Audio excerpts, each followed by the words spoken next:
Welcome. What I want to do is kind of show you two division problems that get a lot of attention for a lot of students not really understanding, or also getting them confused, which answer is which. So here I have 0 divided by 15 and 15 divided by 0. Now remember, division problems is the inverse operation of multiplication. So what we want to do when we're sometimes figuring out division is try to see if we can rewrite it as a multiplication problem. So here's what I'm going to look at. Remember, multiplication, if we're multiplying 15 times 2, what that really means is 15 plus 15, right? I'm adding, two sets of 15. Well, if I have 0 divided by 15, what that's saying is 15 times what is going to give me 0? Well, if I have 15 times 1 equals 15, then how many sets of 15 are going to make me 0? And the obvious answer is none.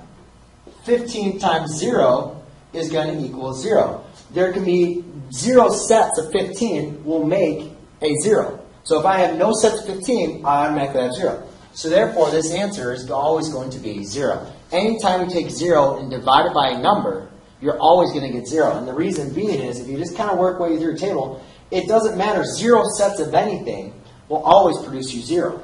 Now let's look at it the other way. Here I have 0 goes into 15. So how many zeros go into 15? Well, again, if we go back from this property, if I say anything times 0 equals 0, well, 0 times 0, or 0 times anything, is never ever going to equal 15. Because 0 times any number is always going to equal 0, never 15. So therefore, that's why this answer is undefined.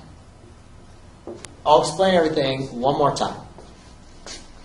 0 divided by 15. That means how many times does 15 go into 0? Well, so 15 times what number equals 0? Well, 15 times 2 means 15 plus 15.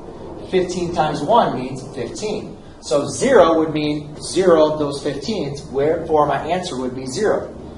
3 times 0 would mean 0 3's to add, so I just have a 0. So therefore, any number times 0 always equals 0.